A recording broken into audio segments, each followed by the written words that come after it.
Well, it looks like Nightmare on Elm Street fans may just have something to rejoice about this fall.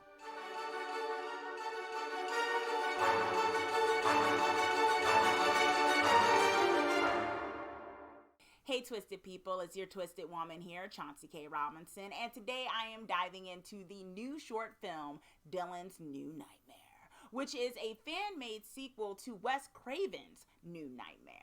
Directed by Cecil Laird of the Horror Show YouTube channel, the film picks up 25 years after the events of New Nightmare, with the focus now on Dylan Porter, the young son of Heather Langenkamp, now a grown man trying to make his way in the world his parents raised him in, aka Hollywood.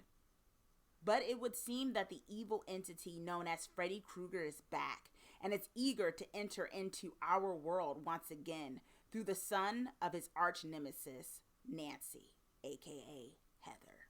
If you watch this channel, then you probably know that I have been on the horror show before, and I do know Cecil. But the reason why I'm pointing that out is because if you watch this channel, or if you've seen me or read anything by me when it comes to my critiques and my criticism, you know I cannot fake the funk. I do not have a good poker face, which means that if I don't like something, you know I'm not gonna be able to say I like it. I just can't do that.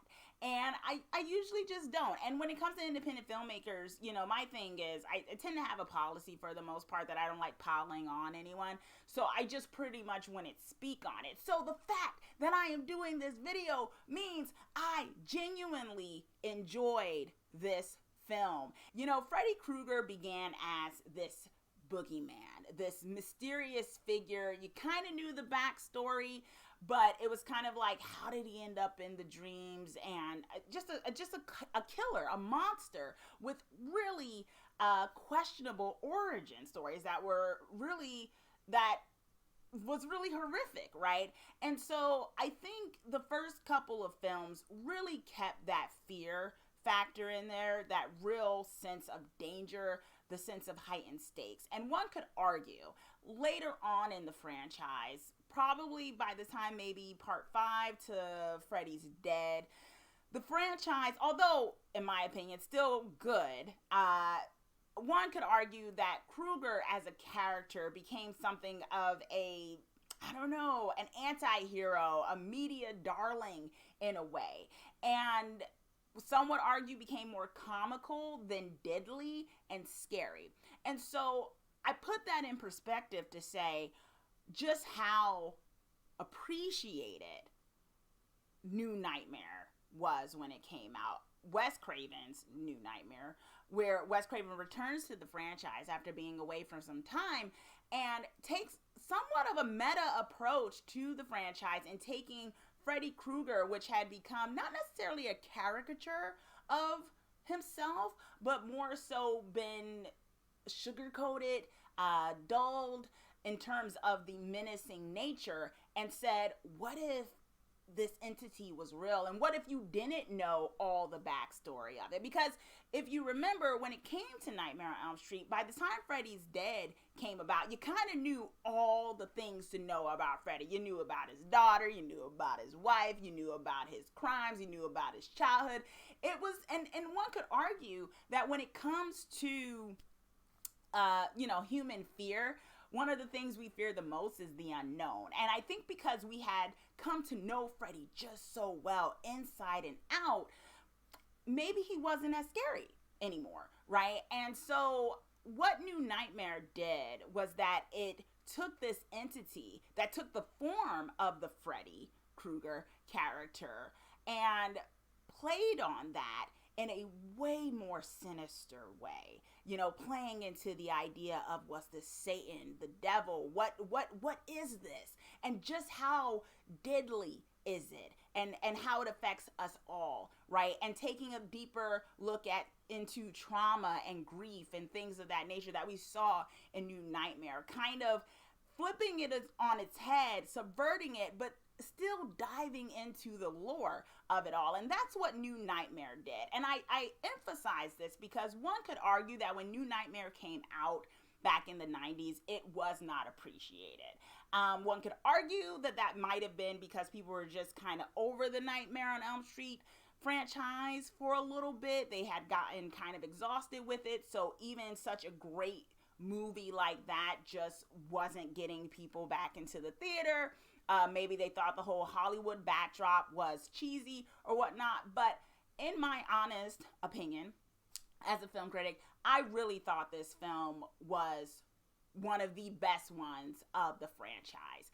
I put that in perspective to say why the nucleus of the story for Dylan's New Nightmare is so smart, and the story really took a great opportunity to extend what was such a really great beginning of a story with New Nightmare.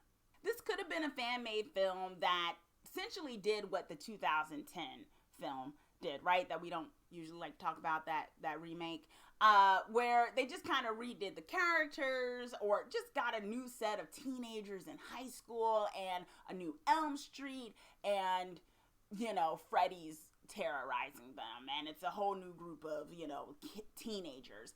And that might have been fine. The thing was, though, we've done that many times over.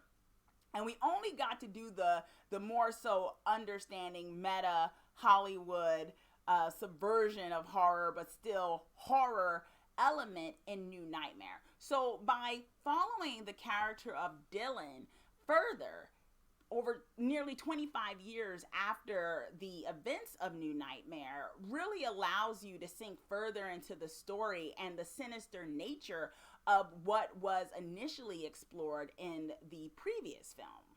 In a way, one could argue that it's similar by following Dylan to Dr. Sleep, right? Which was the sequel to The Shining, following that character, that child, to adulthood, and the trauma that followed, and the ramifications of what happened in the first story, right? And so I feel like Dylan's New Nightmare kind of plays into that foundation similarly, and does it just as well, you know. And with this character that we return to, and even though we don't spend as much time, because it's not a full-fledged film, it's a short film, it's enough where there's never a lot of dead air in this, and it really just creates a tone and a scene, which, you know, is credit to the director. And I'm not going to be cheesy and say something like, this is a love letter to the Nightmare on Elm Street franchise, because I never know when someone says something is a love letter to something, because love letters can suck, right? But more so, I will say this is a film from someone who knows the franchise and didn't go about it thinking that they needed to reinvent the wheel so much. And I say that because, not to keep ragging on the 2010 remake, but one could argue that there was something in that film that I think for a lot of Nightmare on Elm Street fans felt that it kind of threw away I don't want to say the heart, because this is it's not necessarily heart. It threw away the real inner essence of what made Nightmare on Elm Street kind of just work in all of its ways that it worked. Yes, Freddy, had become something of a more comical character towards the ending of it, but the 2010 movie went so hard in the other direction because they just really wanted you to kind of really know this person was evil, to the point where it was more uncomfortable than scary. Is the Freddy going to be good? Or am I going to be so distracted by the fact that the Freddy isn't good? And I can assure you that the Freddy is phenomenal. Oh my gosh. Dave McRae, who portrays Krueger in this film, does a magnificent job. And I want to say that it's not somewhat of an imitation or a cosplay of Freddy. I really do think McRae adds an element to it that seems like a true continuation, like a passing of the glove, so to speak. And finally, is it scary? I think it is. I think it's creepy. I think it plays more into that factor of New Nightmare, right? It's not so much the jump scares of maybe the first 3 movies, because you already know Krueger. If you're going into this film, this fan-made film, you know what you're dealing with. So it has to instill fear in you in other ways. And perhaps, it does that when it comes to, just as New Nightmare did, with the element of trauma, of grief, of not really trusting your own mind, right? And that's what this plays into a bit more. And I think in that sense, if you felt like New Nightmare was creepy and disturbing and still a fearful kind of feverish dream as I felt it was, then you would feel like Dylan's New Nightmare carries that torch for sure.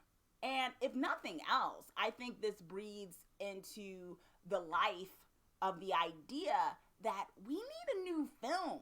Like New Nightmare, Nightmare on Elm Street in general. Like, we are due for another installment. And Dylan's New Nightmare just shows all the potential of what that could be. Particularly this story in particular. I definitely feel like the short film ends leaving you wanting more in a very good way. It doesn't overstay its welcome, but it definitely gives you the sense of what next. And I think if nothing else, it shows us that there is more story to be told when it comes to Nightmare on Elm Street. So let me know what you think. Have you watched Dylan's New Nightmare? Were you feeling it? Were you not feeling it? Let me know. Comment down below. Do you think we are overdue for a new Nightmare on Elm Street installment, or do you think the franchise has come and gone and we need to move on to new stories? Let me know. Comment down below. And as always, keep it creepy out there, and thank you for watching.